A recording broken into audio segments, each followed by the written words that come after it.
ajal itu sudah datang, kata Allah, la yastakhiruna sa'atan wa la yastaqdimun. Tidak bisa dimundurkan, tidak bisa dimajukan. Ajal itu kata Allah tidak bisa dimajukan, tak bisa dimundurkan. Yang bisa maju mundur itu bukan ajal, tapi Syahrini. Kenal Syahrini, Bu? Maju aku Syahrini. Tapi kalau ajal tak bisa dimaju mundur. Maka kita selagi sehat, selagi hidup, ruh masih di badan ini, kita harus ingat ketika itu akhir akan datang. Kita ayah bunda maaf masih bisa mulia begini itu karena masih ada ruh di dalam jasad ini. Betul? Kita masih bisa ngaku itu rumah saya yang besar, catnya yang paling bagus, itu kamar saya yang paling luas, kamar saya VVIP. Televisinya saja sampai 100 inci, satu tembok besar. Tempat tidurnya harganya 40 juta, ada yang 100 juta. Kita masih ngaku itu rumah kita, itu kamar kita, tempat tidur kita, dikarenakan masih ada ruh nyawa di dalam tubuh kita. Betul? Nanti datang satu masa ayah bunda ketika ruh ini pergi dari jasad kita ini, yang tadinya orang ingin dekat sama kita, istri ingin selalu dekat sama kita, suami ingin selalu dekat sama kita, anak, keluarga semua, kalau sudah menjadi mayat, maka tidak akan ada satupun yang dekat dengan kita. Sekarang kita masih bisa berlama-lama tinggal di dalam rumah sana, besok kita tidak akan bisa, tak ada satu jengkal pun tempat kita lagi di sana. Betul? Apa kata keluarga Pak Ustaz? Cepat Pak Ustaz, cepat dikuburin, keburu busuk Pak Ustaz.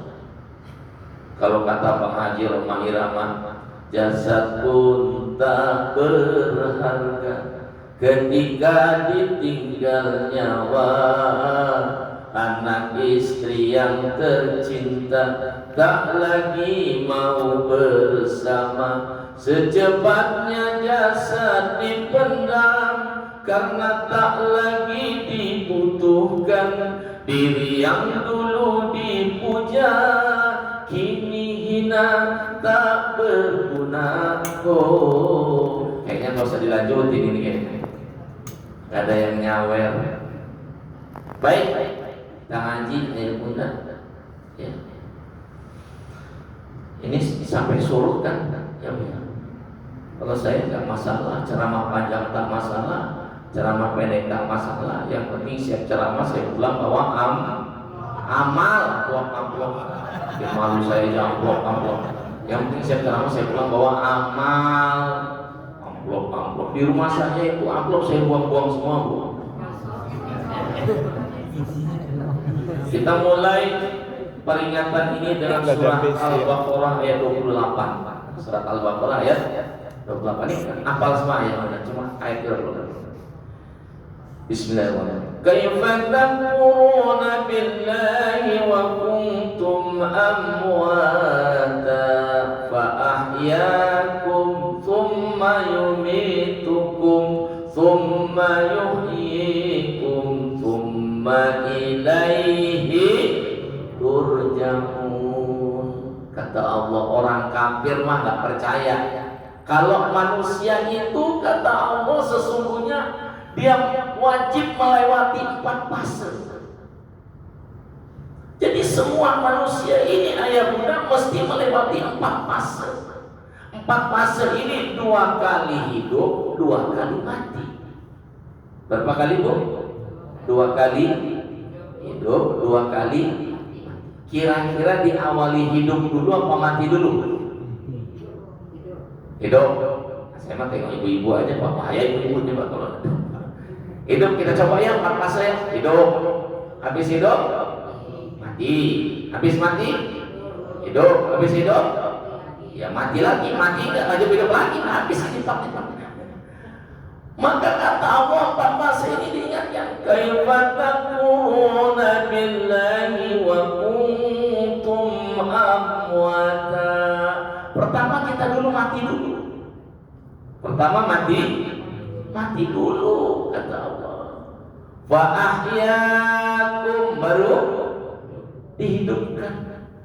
Sudah hidup lagi, tsumma yumitukum, kemudian Allah matikan pada kematian yang kedua, tsumma yuhyikum, dan Allah hidupkan pada hidupan yang kedua, tsumma ilaihi turja'un, dan tak akan pernah mati-mati lagi kata Allah, selama-lamanya dikembalikan kepada Allah sesuai dengan amal perbuatan waktu kita di dunia ini.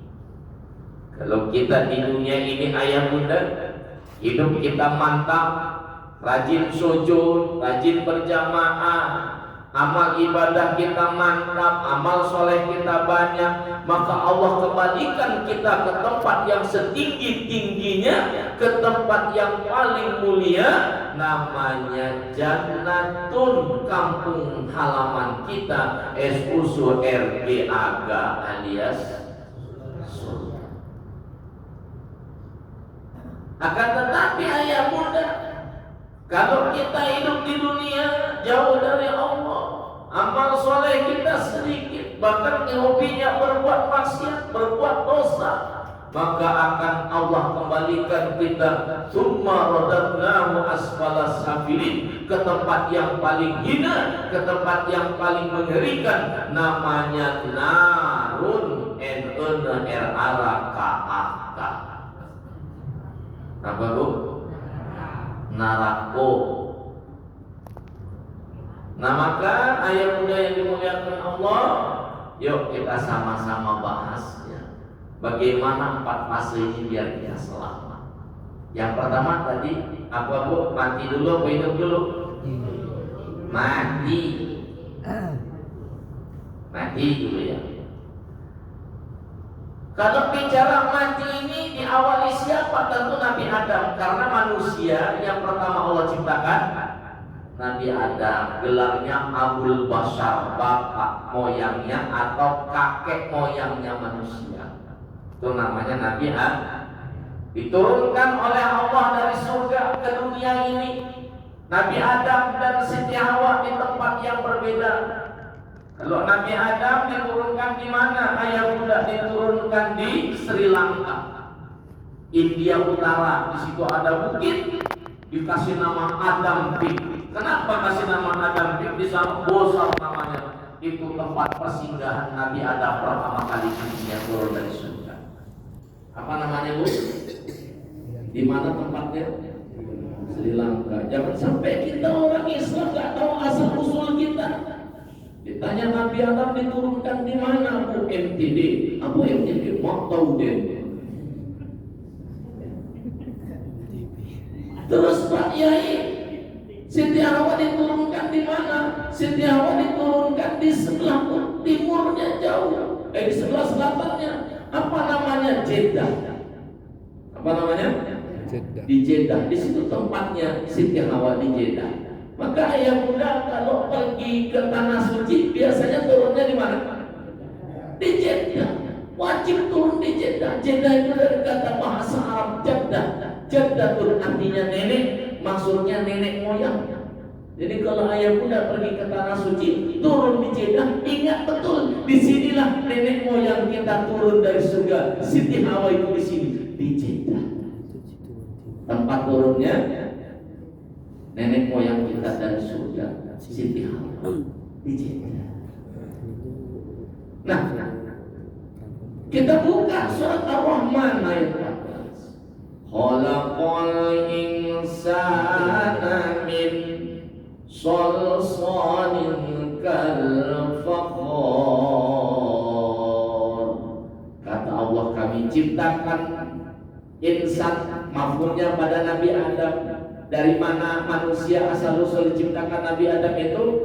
Khalaqal insana min salsal. Nah, kalau ditanya manusia itu diciptakan dari apa? Dari salsal. Dari apa bu? Resol. Salsal itu artinya tanah liat. tanah. Nah, kalau udah tanah liat itu ya kira-kira tanahnya kering atau basah? Basah. Iya. Dari situlah Nabi Adam diciptakan dari tanah liat. Nah, ayah bunda yang dimuliakan Allah, begitu Allah ciptakan Nabi Adam dari tanah liat, dibentuk sempurna itu Nabi Adam, tidak langsung Allah tiup ruhnya Bapak Ibu. Kalau fakhor, Allah biarkan mengering seperti tembikar. Tembikar kalau fakhor itu tembikar, kerajinan yang terbuat dari tanah. Itu namanya kalfakhor, tembikar. Contohnya apa? Guci. Itu buat guci ayah bunda dari tanah liat, setelah jadi nggak langsung di apa? Dia dibiarkan kering dulu baru dibakar. Begitulah Nabi Adam. Berapa lama Allah biarkan Nabi Adam itu mengering? Arba'unal ayam, selama 40 hari. Jadi kalau ditanya Nabi Adam mati yang pertama berapa hari? 40 hari. Inilah jawaban surat Al-Baqarah ayat 28. Kematian yang pertama Nabi Adam adalah 40 hari. Dari surah Al-Baqarah. Nah, kalau Nabi Adam Pak Yai 40 hari, lah kita ini bagaimana? Kita ini namanya Bani Adam. Apa Bani Adam? Anak cucu Adam, keturunan Nabi Adam. Nah, kita ini. Nah, kalau kita ini bagaimana? Kalau kita ini kata baginda Nabi di dalam Sahih Bukhari, setelah ayah emak kita menikah sah. Lalu terjadilah suatu proses pertemuan antara spermatozoid dan ovum. Kata baginda Nabi, ketika spermatozoid dan ovum bertemu, maka terbentuk namanya nutfah. Itu dalam Sahih Bukhari silakan buka. Namanya apa? Nutfah. Rupanya hadis dipakai oleh para medis kesehatan, dokter. Jadi manusia itu asal usulnya pertama itu Bani Adam itu nutfah. Nah, nutfah ini berapa lama? Selama arba'unal ayam, sama 40 hari. Nah, setelah nutfah summa alaqah. Setelah nutfah Allah jadikan lagi apa? Segumpal darah, kata baginda Nabi. Berapa lama segumpal darah ini berproses? Arba'unal ayam, 40 hari lagi. Nah, nutfah berlalu, alaqah berlalu, barulah puncaknya summa mudghah. Allah jadikan yang tadinya nutfah segumpal darah, yang segumpal darah jadi segumpal daging yang dibungkus dengan kulit dan tulang-tulang rawan. Itu namanya mudghah. Jadi berapa hari bentuk daging sempurna itu? Arba'unal ayam, sama 40 hari. Nah, inilah kata baginda Nabi kematian Bani Adam yang pertama. Berapa lama jadi itu?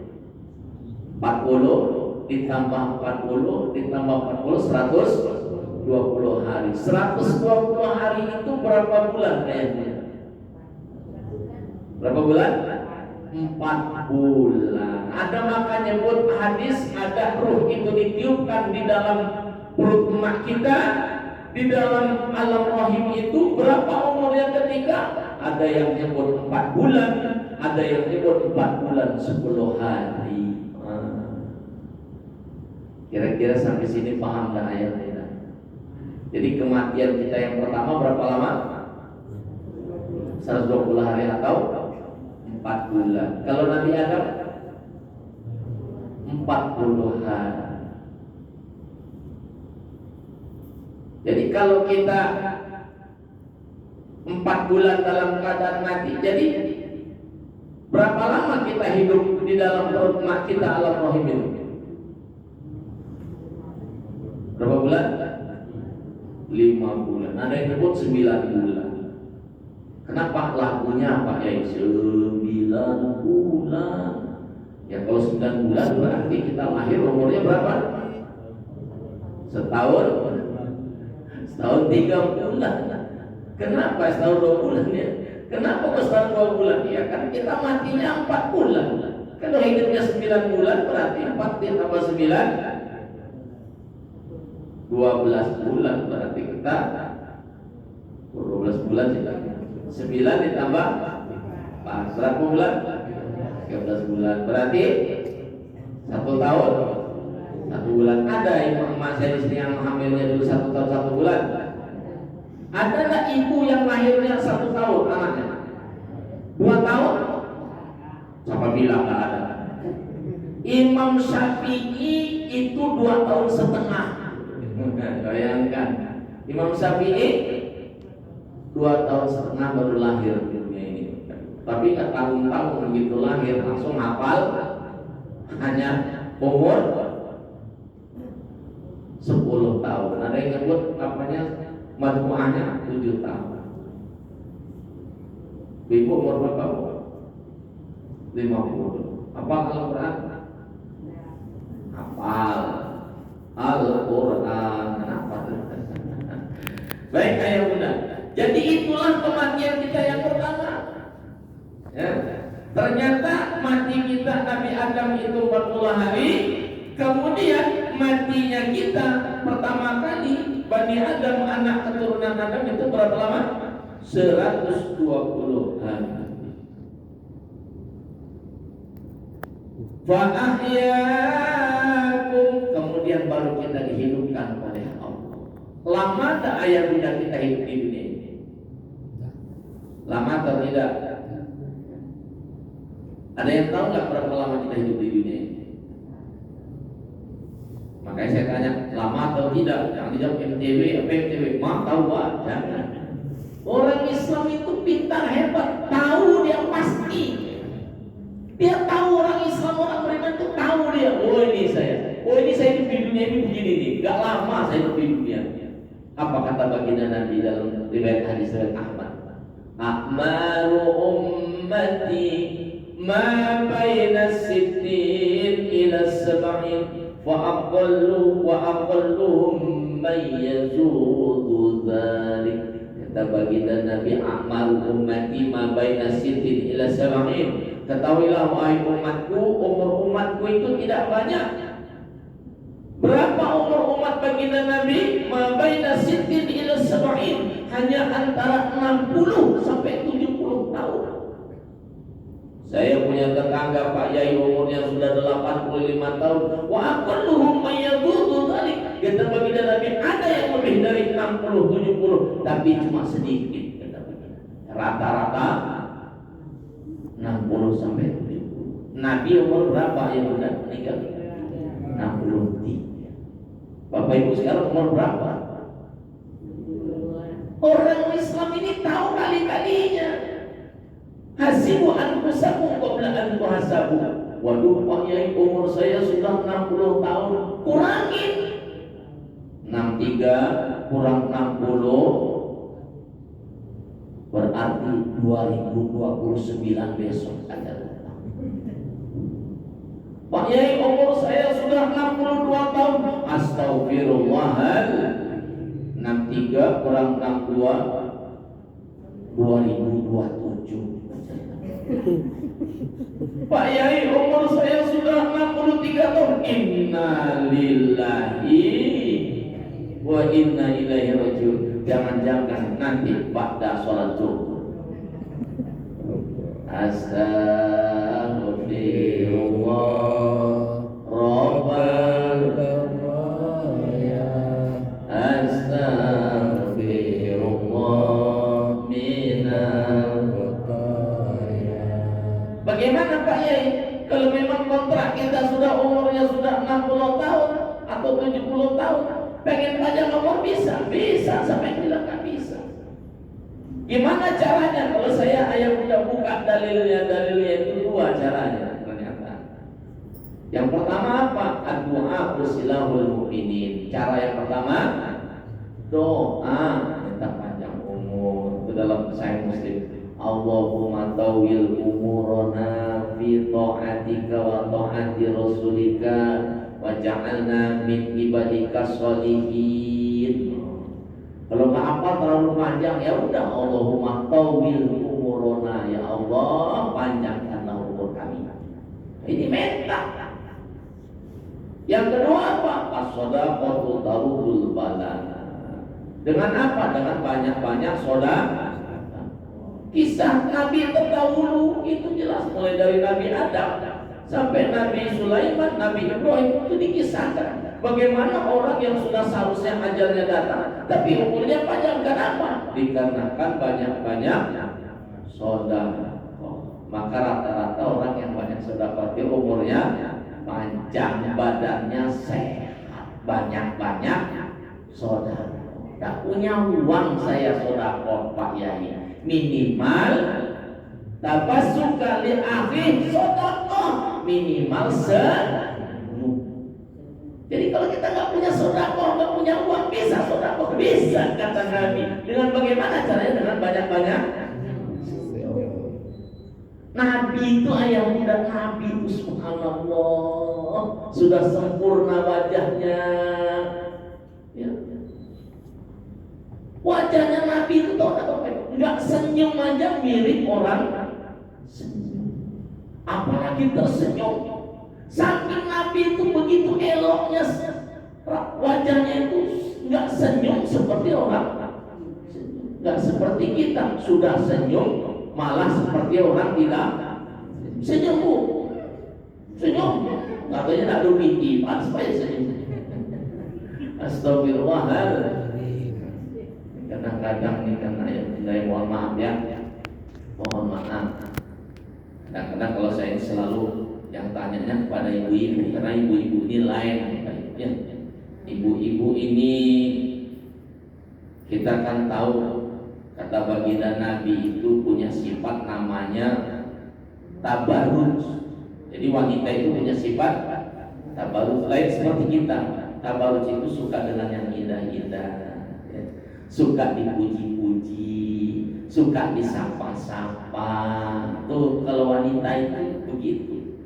Maka Allah tahu, saking Allah pengen menyenangkan wanita, ibu-ibu, Al-Quran saja ada satu surat wanita namanya surat An-Nisa. Gak ada Pak ya, dari 114 surat Ar-Rijal, surat laki-laki ada surat An-Nisa. Atau karena Allah tahu wanita itu tabarruj, suka dengan yang indah-indah. Maka kalau kita pergi kondangan sama istri kita, ya jangan aneh, kita 5 menit selesai pakai baju. Kalau dia berapa lama? 1 jam Sampai 2 jam kadang-kadang. Ya namanya tabarruj. Pakai bedak alas, harus pakai skincare. Lipstick bila perlu yang 1 juta dipakai. Kalau udah 1 juta lipstick dipakai itu udah payah itu jalannya. bibirnya Gini, bibirnya ini mana punya kondangan 1 juta. Makanya nggak aneh kalau ibu-ibu itu hobinya selfie, Pak. Tengok selfie. Paling banyak cincin, paling sering mahal, biasa, tabarruj. Dan kalau kita nggak disayang Allah itu tahu kita Pak. Kita itu laki-laki, kita itu wanita, ya. Nggak perlu disanjung-sanjung, nggak perlu dipuji-puji. Pengorbanan kita terhadap anak istri Allah tidak meragukan. Betul apa betul? Makanya banyak suami bilang, bapak-bapak bilang, siapa yang berani ganggu anak istriku, langkahi dulu mayatnya. Jadi nggak perlu dipuji-puji, yang perlu dipuji-puji Tuhan. Makanya Nabi tengok ayah kalau manggil istri, coba Nabi, kita aja payah ngamalin Rasulullah, amalan Rasul. Mikir kita semua yang tinggi-tinggi, yang di depan mata kita tinggalkan. Coba ingat ayah bunda Nabi kita Rasulullah manggil Siti Khadijah, apa panggilannya? Itu Siti Aisyah. Siti Khadijah sudah tua, Siti Khadijah. Apa panggilan baginda Nabi? Ya Habibi, Masya Allah. Apa panggilannya? ya Habib. Ya Habibi.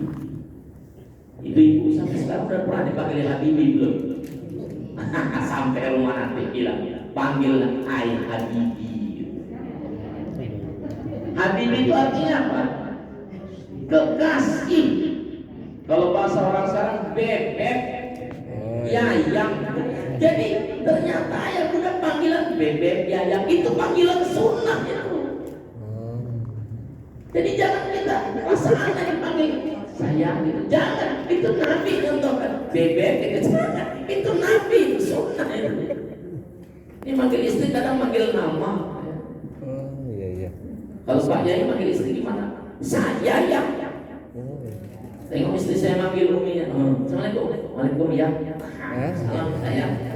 Gak malu-malu saya. Pak Yai ini lebay. Itu Nabi contohkan. Memang wanita pengennya disayang.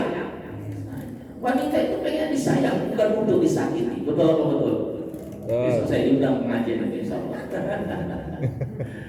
Oke, ayah bunda. Jadi kita tidak lama hidup di dunia ini, betul apa betul? Jadi hanya antara 60 sampai 70 tahun rata-rata umatku kata baginda. Kalau sudah sampai pada waktunya, jadi saya ayah bunda mau cerita sedikit boleh? Saya ini punya saudara. Ini pelajaran buat kita kisah ini cerita nyata. Saudara saya ini kaya raya asli. Dia pengusaha sembako, agen sembako nasional. Dia punya agen sembako itu sebanyak hampir 200. Dia pegang sembako itu. Dia agennya 200. Sehingga sebulannya hasilnya berapa? Sebulannya hasilnya itu hasil bersih 15 miliar. Coba. Tapi masih besaran hasil ketua BGN. Berapa satu bulan hasilnya? 30 miliar. Karena sehari 1 miliar. Ya wajar dia menteri. Ini saudara saya, Pak D saya dari rumah saya. 15 miliar hasil bersih sebulan. Satu saat saya ditelepon ayah. Saya tengok, oh Pak D, karena dia takzim orang kaya semanggil Pak Bos. Assalamualaikum Pak Yai. Waalaikumsalam Pak Bos. Ada apa? Tolong besok siap zuhur datang ke rumah ya. Kenapa? Saya mau ngajak makan bersama. Kalau bahagianya saya bunda, ayah bunda. Diundang makan siang di tempat orang kaya raya yang sebulannya 15 miliar. Penasaran makanan model apa yang dimakan? Masuk. Besok saya sholat zuhur, pulang mesin langsung tancap gas, langsung ke rumah beliau. Saya tengok kalau bahasa baratnya takajui deh. Kan bahasa barat itu Sumatera. Kenapa saya terkejut ayah bunda? Saya tengok tiang rumahnya ada 10 tiang berlapis emas. Itu tiang rumah di depan itu, tiang-tiang besar-besar berlapis emas. Saya bilang, ini apa ini got-got ini warnanya? Itu emas, emas itu lapis emas. Masya Allah. Berapa habis satu tiang ini biayanya? Satu tiang ini habisnya 3 miliar. Berarti 10 tiang 10 miliar. Kok banyak kali buat tiang aja? 2 bulan ini kerja saya 2 bulan cuma. Sebulan 14 miliar, 2 bulan saya buat tiang 30 miliar. Masya Allah, tiang rumah 30 miliar. Tambah saya, apa ini yang dimakan orang yang gini kaya raya? Saya diajak masuk, duduk di meja makan, langsung dibukalah makanan itu. Ternyata ayah tahu gak? Subhanallah, apa yang dimakan orang kaya raya yang tiap rumahnya berlapis emas, nilainya 30 miliar. Ternyata yang dimakan dia itu rebus ubi, minumnya air putih. Dalam hati saya, pilih panah bacaku. Bos, iya apa Pak ya? Ini yang Pak Bos makan, iya. Kok dia dimakan ini apa? Memang begini orang kaya raya ini. Makanannya begini. Memang kan ada itu ya, apa namanya, semacam tagar. Kalau ingin kaya harus jadi orang pelit. Itu ada tulen dulu dibilang. Semakin pelit semakin bukan orang beriman itu. Saya bilang, Masya Allah, penasaran saya. Kenapa bos untuk banyak begitu, kok makannya rebus ubi minumnya air putih? Saya tanya begitu meleleh air mata. Enggak Pak Yai, Iko bukan makanan nambung. Lu maksudnya? Iko perintah dokter. Dalam hati aku mampu lah. Ternyata itu perintah. Kenapa Pak dokter perintah itu? Saya sudah tidak boleh makan yang enak-enak lagi Pak Yai. Udah gak boleh makan sate padang, apalagi sate Madura. Udah gak boleh lagi makan asam padet tanpa gulai bau. Satu lah dipantang Pak Yai. Saya hanya boleh makan rebus ubi dan minum air putih. Langsung saya jawab, sama bos saya juga dipantang. Memangnya Pak Yai sakit apa? Saya gak sakit. Dan kok dipantang? Pantang nampak bos. Alhamdulillah. Maka selagi badan sehat ini banyak-banyak beresko, suka ukur, banyak bersyukur. Hidup orang beriman ini sederhana. Waktunya sholat, waktunya puasa, waktunya sedekah, waktunya baca Quran, bersilaturahim di antara saudara, keluarga, dan kita semua insya Allah masuk surga. Ada di sini yang nggak pengen masuk surga.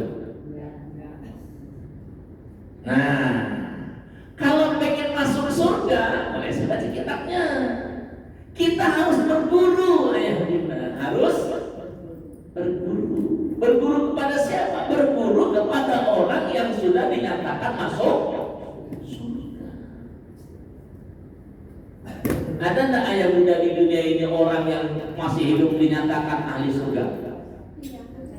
Nah, kita cerita nih zaman baginda Nadia. Saya baca ayatnya sedikit. Masih lama, habis waktunya ya. Nah, dari itu kok kuenya udah dibagi. Bapak Ibu makan kue, saya nonton makan. Nggak masalah, yang penting pulang ada. Nggak usah repot-repot. 5 bungkus saja. Iya. Berapa lama lagi? Cukup nggak saya baca? Berbunyi kan? Baik, ini kisah dari Anas bin Malik ya.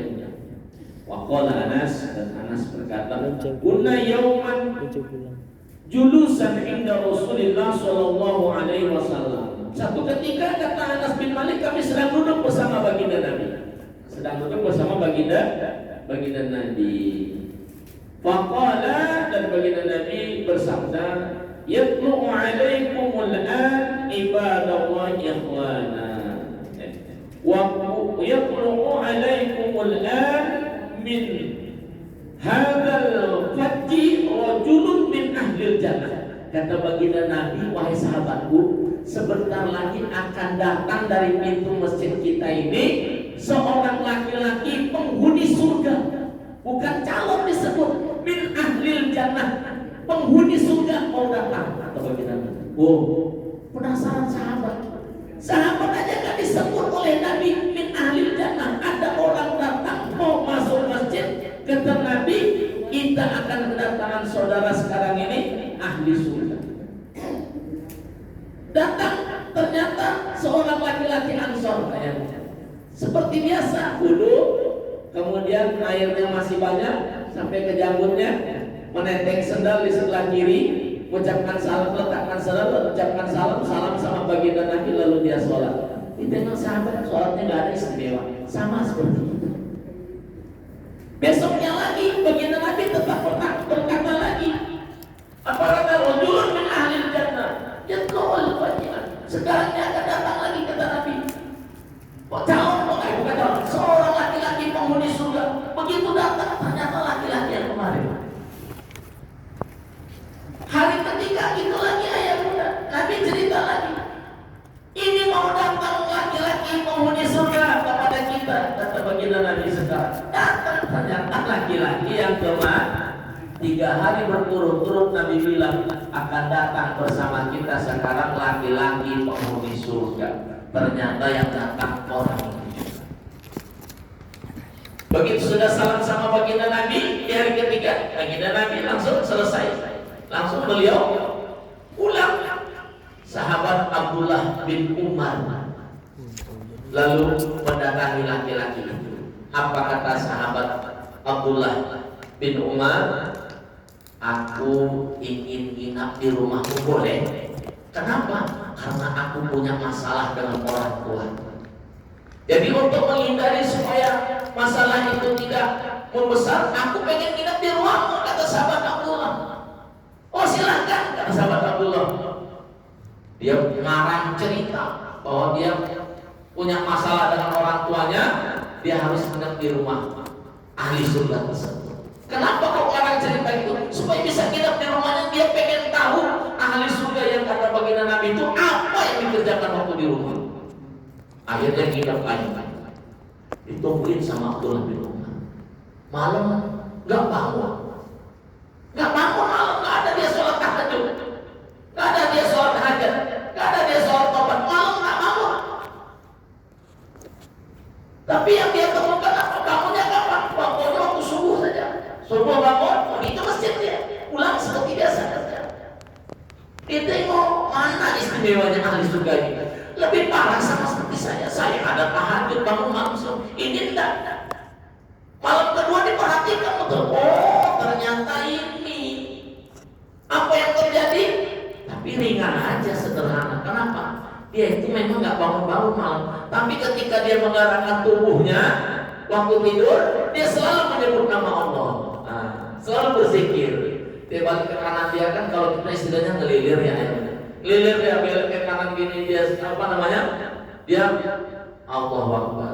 Misalkan apa? Subhanallah, la ilaha illallah. Jadi sepanjang tidur itu waktu dia bergerak dia selalu berzikir.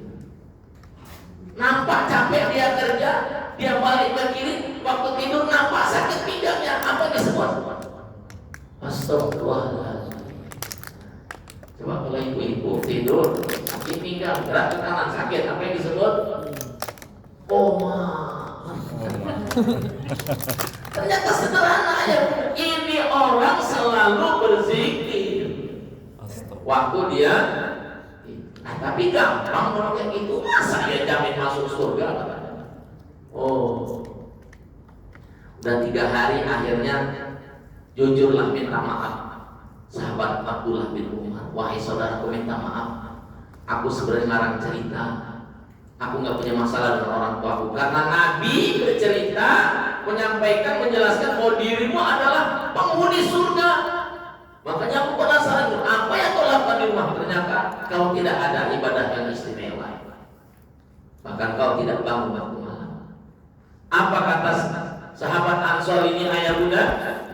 Mahwa ila marwaita. Ya memang iya. Aku ini seperti apa yang kau lihat, yang begini hari-hari. Oh, nggak ada yang lain, nggak ada katanya. Oh, kata Nabi dia ahli surga. Cuma gerak-gerak badan waktu tidur aja dia berzikir. Kalau saya kata belum rumah berzikir terus setiap saat. Saya tidak disebut ahli surga. Oh, lalu dia pamit pulang. Tapi ketika pamit pulang, apa kata sahabat Ansor ini? Anila ajidu ala ahada minal muslimin fi nafsi ghasyan wala hasadan ala khairin a'tahullahu iyyahu. Ternyata saya ini gak punya apa-apa seperti yang kau lihat. Tapi sebelum kau pulang wahai sahabat, aku ngamalkan 2. Apa itu yang 2? Yang pertama yang diamalkan ternyata di sini disebut di dalam hadis ini la ajidu ala ahada minal muslim fi nafsi ghasyan. Saya ini enggak pernah menyakiti siapapun juga. Saya kalau ngomong itu selalu, ternyata orang ini amalannya apa? Ngomongnya elok, nggak pernah nyakitin orang, nggak pernah tengok orang tingginya 1 meter kotor dipanggil cebol, nggak pernah. Terus suaminya kulitnya hitam kayak saya panggil, bang Alek, kalian ada. Dia kalau ngomong itu suka nyenengin orang. Oh, ternyata amalannya cuma itu ya. Kalau ngomong nyenengin orang. Bapak sakit, nggak nampak nih 1 bulan mau sholat. Iya saya sakit. Sakit apa Pak? Demam berdarah. Gampang itu Pak. Orang sakit itu, orang beriman itu ngapus dosa. Hadiah dari Allah sakit itu orang beriman itu ngapus dosa Pak.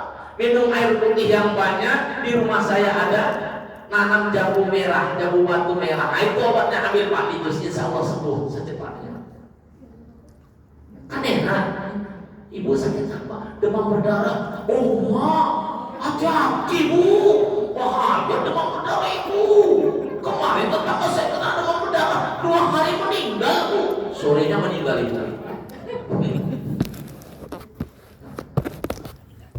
Makanya saya ngajarkan jamaah banyak-banyak, sama-sama kita belajar. Di awal dari mana? Dari keluarga, suami istri. Ya silakan panggil yang enak-enak. Jagalah takut balakal jannah. Suami istri jangan saling marah, jangan saling dendam, jangan harus saling ikhlas. Ya kadang saya tengok, ya Allah, maaf, rajin ke masjid, tapi kok kelahi. Suami dipanggil udah sampai suami setan. Oh ini gak ada di surga betul. Gak terima suaminya, dan dipanggil setan, dan sampai istri iblis ya. Bayangkan ayah budak, istrinya iblis, suaminya kira-kira anaknya apa ibu? Hantu. Oh, hantu gelap. Jadi kalau penghuni surga itu, Bapak Ibu, Nabi itu mengajarkan kita. Ternyata penghuni surga itu ngomong, ya Allah, bahkan orang sakit jumpa dengan dia sembuh sakitnya. Kenapa? Bahkan orang rindu nggak jumpa kemana ya ibu-ibu? 2 hari tanpa rindu, bahasanya itu begitu sejuk dan betul. Jangan orang ketemu kita mikir, wah, punya aja jiwa. Habis sudah ada. Penghuni surga itu kalau ngomong, ini disebut Nabi, orang yang nggak pernah ngomong. Selanjutnya apa lagi? Wala hasad dan ala ghairi Allah. Iya, dan orangnya saya ini nggak pernah hasad. Tahu hasad? Dengki, iri. Nggak pernah. Wah, ini penyakit yang mengerikan, ini penyakit hati yang mengerikan itu namanya hasad. Apa hasad tadi? Iri, dengki. Hasad itu nggak pernah suka melihat orang dapat nikmat. Pengennya nikmatnya segera dicabut, pengennya orang itu susah. Nah, ini yang sahabat apa bahasa orang tua kita, nama penyakitnya SMS. Kalau dasarnya ke SMS itu nggak ada langsung gitu, neraka namanya. Apa SMS? Senang melihat orang susah melihat orang senang. Ada di sini orangnya. Kira rame-rame. Kalau melihat orang senang, dia yang susah. Tapi kalau melihat orang susah, udah palang senangnya Al-Fatihah sampai dikirim Fatihah kawan. Tapi kalau melihat orang senang, dia yang menderita. Tetangga beli kipas angin, kepalanya yang mutar-mutar. Tetangga beli mobil baru, Pajero, naik darah tinggi, tensi, masuk rumah sakit. Atau hasad, nggak akan pernah ada surga tempat dia di dalam surga, nggak ada orang hasad. Ngiri dengki. Tetangga yang beli mobil itu jenguk dia di rumah sakit, pakai kalung emas berat 2 kilo, meninggal langsung di rumah. Mana susah hasad itu menderita. Maka hidup terus banyak-banyak ikhlas. Itulah Pak Yai yang paling susah hidup, ikhlas. Pak, kalau kita Pak pulang kerja sampai di rumah ternyata nggak ada yang dimakan Pak, nggak masak istri kita, bisa kita ikhlas Pak? Bu, kalau ibu benar, tapi dimarah sama suami, disalah-salahin, ada nggak benar? Bisa ikhlas. Laju enggak? Jadi gini, Ikhlas aja lah.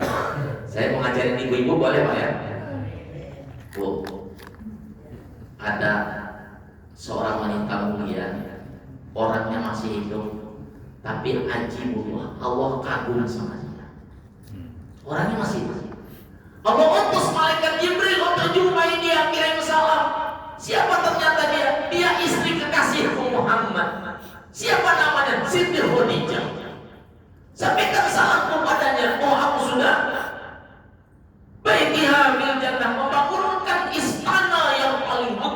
surga min hamra, dari mutiara yang putih berkilau, berlian putih yang berkilau.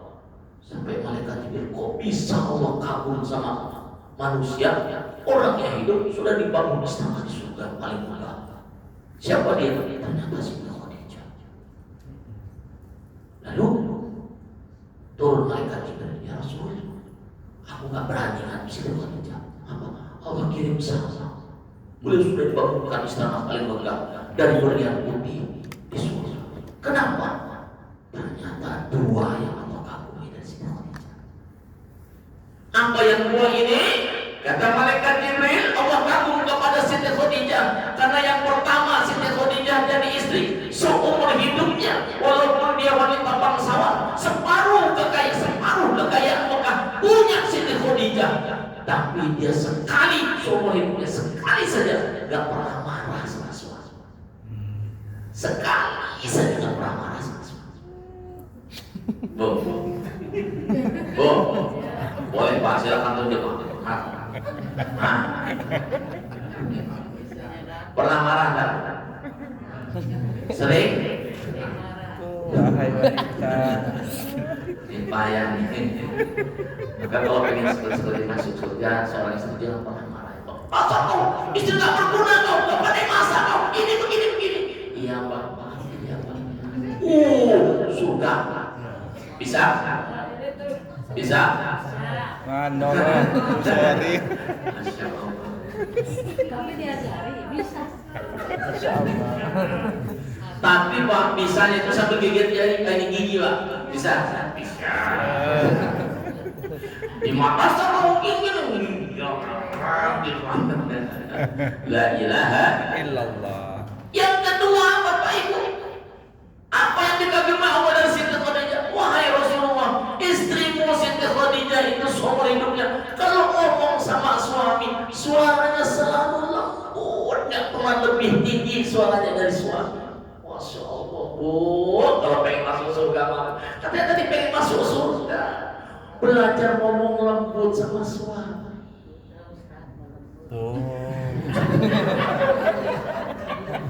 Astagfirullahaladzim, itu apa?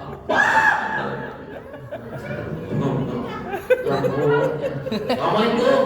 Waalaikumsalam Abah. Masya Allah. Masya Allah. La ilaha. Kalau bapak-bapak punya istri macam ini Pak, jangan dikubur sebelum meninggal dunia. Iya, masuk lemari kaca. Bapak-bapak tuh jangan nunjuk-nunjuk. Oh, benar kata Pak ya, jangan. Ternyata Rasulullah mengajarkan itu wajar punya istri begitu hebat suaminya. Wah, benar banget.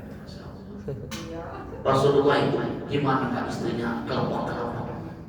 Dia punya sifat namanya daimul bisri. Ini ciri-ciri orang surga.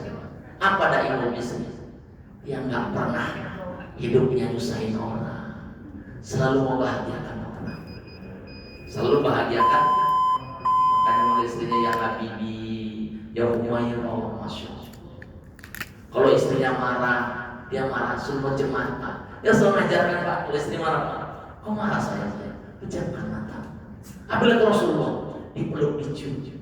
Oh, tidak jadi marah. Kau marah kau tidak. Nabi itu luar biasa. Dipeluknya, erat-erat dicium. Kau marah saya? Enggak Bang, itu. Marah pindah kamar. Ini masih ada kan 7 menit lagi. Jangan Sudah tempat di menit. sini. Sholat Isra. Bapak Ibu, Nabi, kan Rasul mengajarkan sederhana. Gak usah pikir kita supaya bisa gitu harus tahu tugas kewajiban suami, tugas suami ini, tugas istri ini. Saya ambil kesimpulan dari pelajaran Nabi. Ternyata tugas suami itu cuma satu, tugas istri cuma satu. Tugas suami satu, tugas istri satu. Tugas suami apa? Satu. Apa tugasnya? Membahagiakan istri. Apa tugasnya? Walaupun dia tidak punya uang, cari cara gimana supaya istri bahagia. Walaupun dia bukan orang kaya, itu tugas suami. Sehingga istrinya walaupun nggak punya telur, dia bilang I love you. Ya benar. Tugas suami bagikan istri. Contohnya, tahu nggak Bapak Ibu, minuman kesukaan Nabi itu apa? Air jeruk. Makanya Siti Aisyah nggak pernah telat Nabi dah pulang dari dakwah, duduk, nggak pernah itu langsung buat air jeruk. Tapi satu ketika, apa yang terjadi? Siti Aisyah sedang sakit demam tinggi. Dibuatnya air jeruk, diperas jeruk. Jeruk itu sifatnya apa rasanya? Asam. Biar manis, kasih gula. Tapi karena beliau sedang demam, yang warnanya mirip dengan gula apa itu? Garam. Dia udah tengok mata kunang-kunang, diambil garam banyak-banyak, dimasukkan ke dalam air jeruk itu. Kira-kira apa rasanya itu? Sudah masak, Asin. tapi sambil bergetar, sambil senyum sang istri. Ya Habibi, ya Rasulullah, ini kesukaan. Langsung haus baginda Nabi, Pak. Diambil langsung air. Bismillahirrahmanirrahim. Alhamdulillah, saya juga haus. Jadi apa yang terjadi? Begitu diminum, Masya Allah, Rasulullah tersenyum, Pak. Diminumnya banyak-banyak, seakan-akan menikmati begitu lezat air jeruk itu. Dan kebiasaan Nabi itu, Pak, nggak pernah mansur. Apa mansur? Mansurang.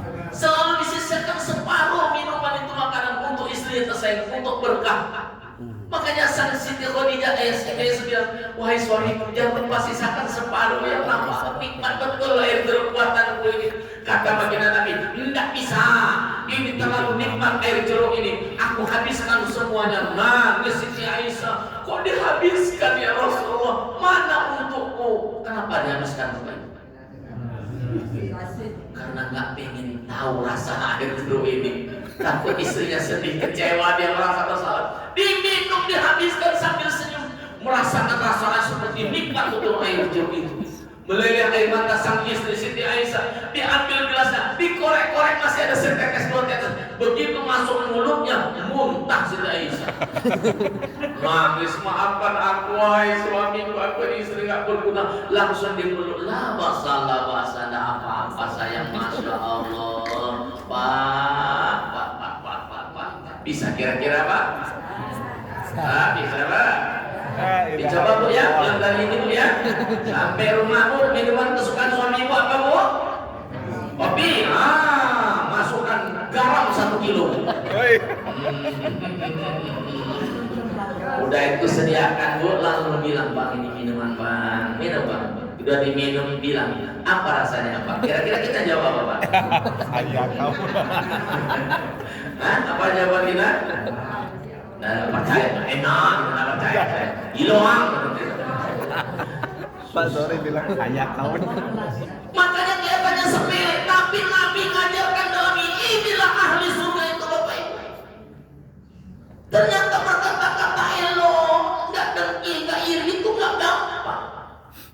Ya, tidak sulit, tidak mudah ternyata. Kalau ibu-ibu gampang tugas istri itu cuma satu. Kalau tugas suami bahagiakan istri. Sehingga Rasulullah aja takut sedih istrinya, takut, dia nggak pernah pengen itu sedih. Walaupun nggak enak asin-asin diminumnya tetap sedih. Tapi tugas istri ternyata apa? Tugas istri ngurus suami. Tugas istri apa? Cuma satu, ngurus suami benar-benar. Kalau nggak nanti diurus Orang. kan saya bilang tuh, urus elok-elok suami itu. Masa nikah sudah 20 tahun nggak tahu makanan kesukaan suami? Betul apa betul? Ini bapak-bapak banyak curhat sama saya, Pak Yai. Ya Allah, kenapa bapak kok semakin lama semakin kurus? Wajar Pak Yai. Kenapa wajar? Istri saya kalau masak kesukaan dia saja. Saya itu nggak suka gulai yang namanya jengkol. Tiap hari dia masak gulai jengkol. Wah, menderita bapak ini. Tengok wajah bapak itu udah milik jengkol. Suami nggak suka jengkol, istrinya suka jengkol, tiap hari masak. Oh, ya Allah. Mudah-mudahan la haula La quwata Saya tutup sih. Saya pernah meneliti, disuruh dosen, ciri-ciri suami jablay. Ciri-ciri apa jablay itu? Jarang dibelai. Jarang dibelai. Saya buka kitab nggak ada. Saya tanya sama senior saya, ternyata nggak ada. Saya minta sama dosen di hadapan mahasiswa semuanya, hadirkan 10 orang bapak-bapak. Saya akan buktikan mana suami jablay itu ciri-cirinya. Datang 10 bapak-bapak, datang dosen-dosen dan seluruh mahasiswa. Ramai. Apa ini kira-kira ciri-ciri suami jablay? Saya suruh buka baju semua. Kok buka baju? Saya mau tunjukkan ciri-ciri suami jablay. Begitu buka baju, telunjuk saya tempel di belakang bapak semuanya, bapak-bapak. Saya tempel, saya tekan, saya tarik ke bawah. Kalau nampak di belakang punggung bapak tuh nampak garis putih, apalagi di tangan saya ada hitam-hitamnya, dia ada kaiki. Oh, ini suami jablay, ini suami jablay. Kenapa jablay? Oh, laki banyak Tuhan. Dari 10 itu saya bilang kesimpulannya 9 bapak-bapak ini suami jablay, gak disayang suami istri, gak diurus istri. Cuma satu ini yang suami disayang, dicinta, diurus sama istrinya. Karena satu bapak-bapak itu punggungnya bersih, gak ada garis putih, apalagi tidak ada saja. Cuma bapak ini yang paling beruntung, diurus, disayang oleh istrinya. Apa kata bapak ini? Enggak, Pak Ustaz. Kenapa enggak? Punggung bapak bersih. Ini bersih bukan karena digosok istri saya. Jadi kenapa itu? Saya gosok di tembok waktu mati. Ternyata sepuluh-sepuluhnya suami. Suamimu itu nggak bisa gosok punggungnya sendiri. Coba tengok nanti waktu pulang dulu. Sekarang, kau mandi ambil penggosok. Pak Yai keluar, gosok punggungnya. Alhamdulillah. Sudah ya, mudah-mudahan bermanfaat, jadi pelajaran buat kita. Ternyata sederhana mau di surga itu. Jangan menyakitin orang, jangan ngomong yang kaya itu, jangan ngomong yang apa, pokoknya buat orang susah menderita. Dan kita jangan saling iri dengki, saling bersyukur saja. Ingat yang Allah berikan kepada kita itu yang terbaik untuk kita. Amin. Amin. Ya Rabbal Alamin. Subhanakallahumma wa bihamdika asyhadu an la ilaha illa anta astaghfiruka wa atubu ilaika. Walhamdulillahi rabbil alamin. Billahi taufiq wal hidayah. Wassalamualaikum.